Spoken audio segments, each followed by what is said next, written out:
A lot can happen in a week, some of it good, some of it bad, some of it downright ugly. When faced with intriguing developments in the week's news, we turn to a rotating panel of non-experts to parse the good, the bad, and the ugly of it all. On today's panel, Marcus Davis, owner of the Breakfast Club restaurant, Mustafa Tameez, media and public affairs consultant and the CEO of Outreach Strategists, and Jennifer Hadayia, executive director at Air Alliance Houston. Marcus, Mustafa, Jennifer, welcome to Houston Matters. Thank you. Good to be here. Good morning. Panel, we begin with two updates on how community response and negotiation behind the scenes are paying off. First, in Montrose, nearly 9 months after rainbow crosswalks were removed at the direction of Texas Governor Greg Abbott, who cited public safety concerns and use of taxpayer dollars for political messaging, rainbows are returning to the neighborhood in the form of banners hung above Westheimer Road between Taft and Montrose Boulevard. Jack Valinsky, president of the Montrose Super Neighborhood Council, told Houston Public Media this week that after negotiations with stakeholders, the city's on board. Centerpoint has paperwork since the banners would go on their poles, and they may be up in time for the rescheduled Pride Parade on August 15th. Meanwhile, after outcry from the skating community about its impending closure, the Memorial City Mall ice rink will now remain open through mid-December. Metro National announced this week it will delay its remodeling plans in response to community feedback. The negotiated delay allows existing use of the rink through fall leagues and provides time for the Houston Ice Sports Coalition and sports facilities companies to find new homes for those leagues at other regional rinks next winter. Montrose is poised to get a new rainbow flag display. Memorial City ice skaters get more time on their rink.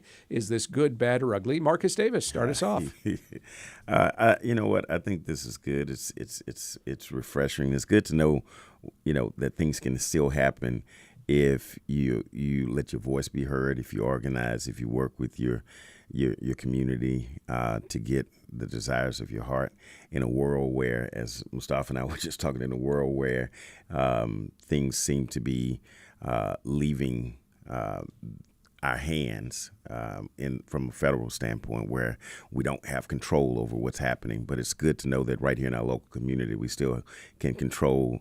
And there is an ice skating rink at the end of the rainbow. Good, bad, or ugly, Mustafa Tameez? That's a good line. It's a pretty good line.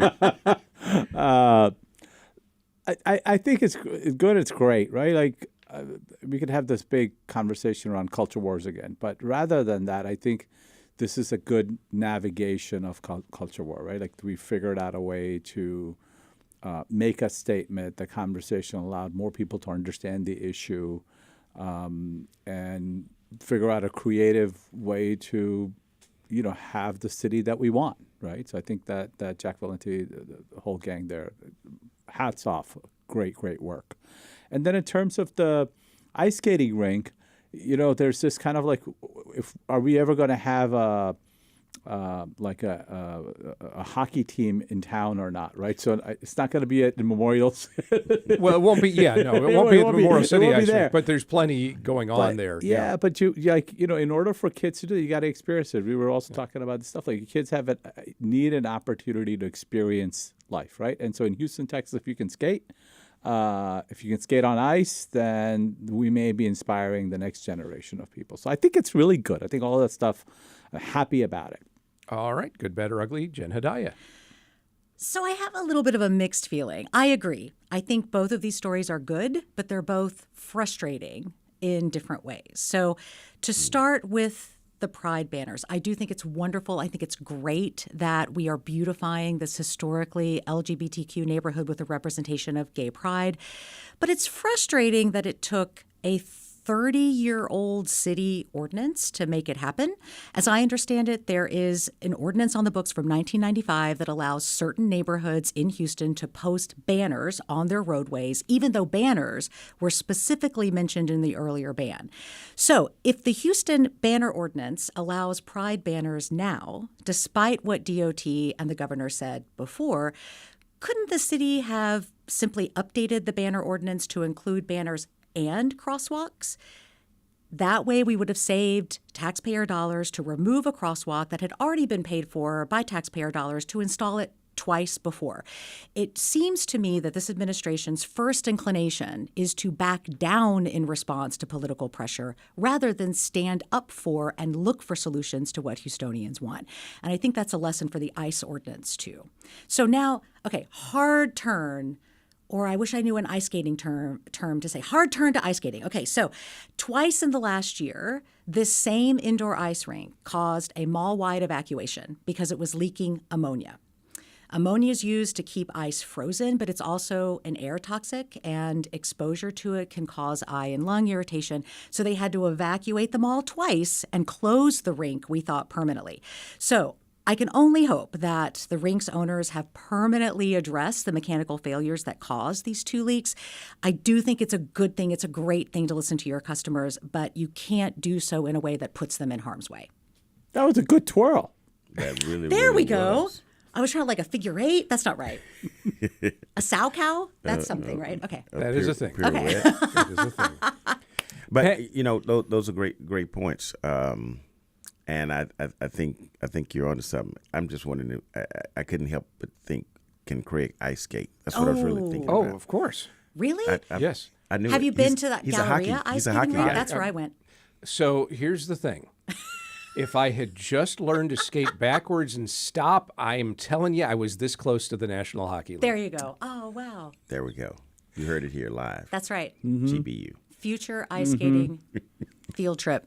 Panel, it's not unusual to find low-budget knockoffs of major films in wide release try to latch on to those films' box office coattails.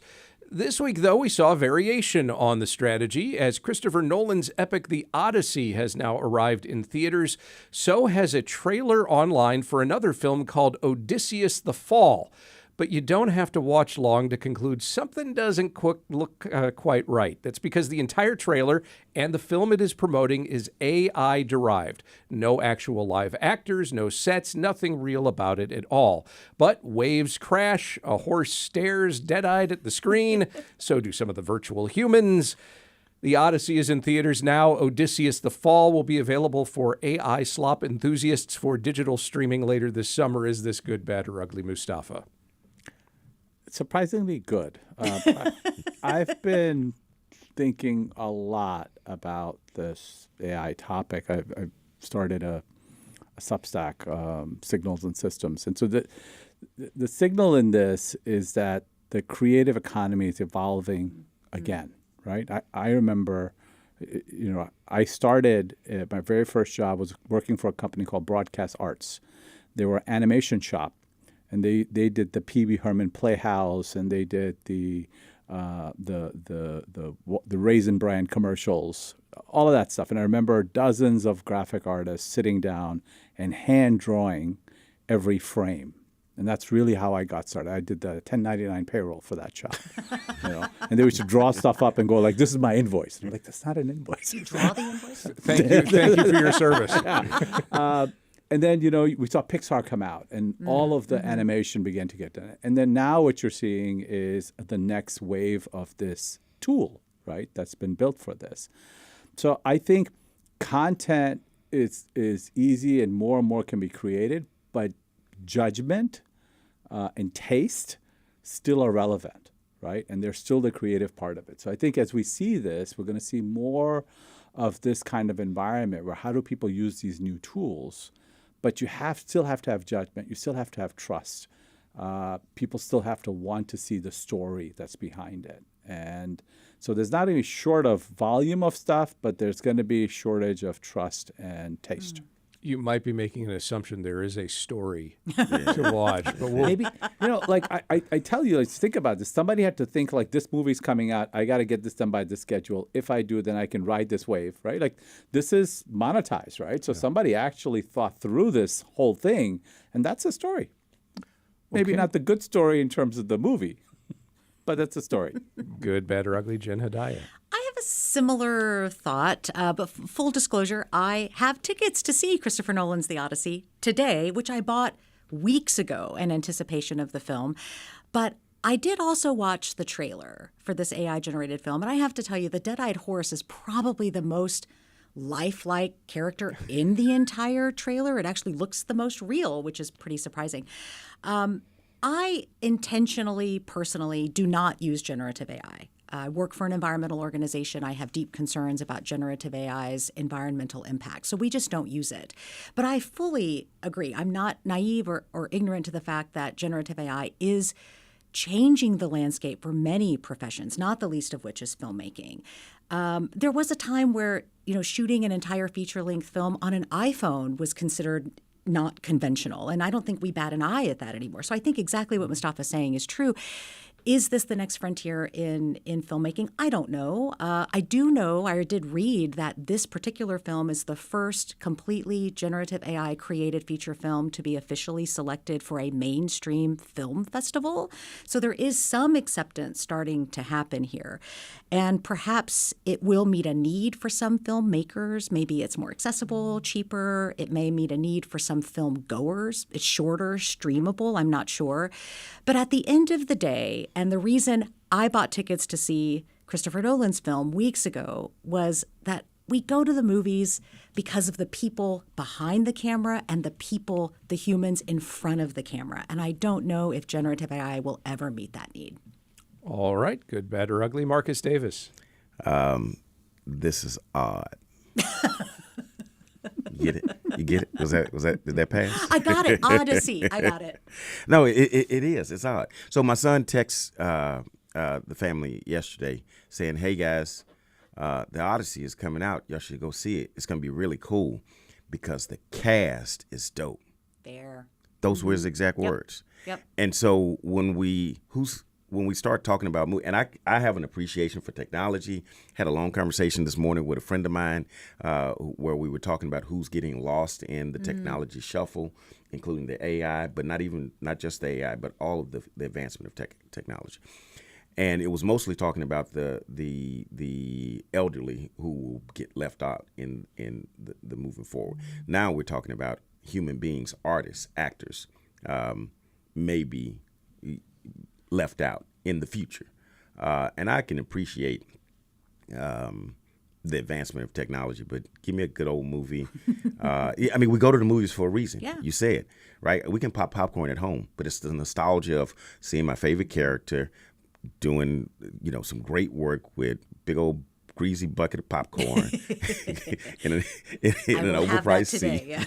Yeah. All of those things while appreciating the advancement of technology. I'm just curious about Mustafa, drawing in this lab that he was working at. I never knew you worked at a Pixar-like.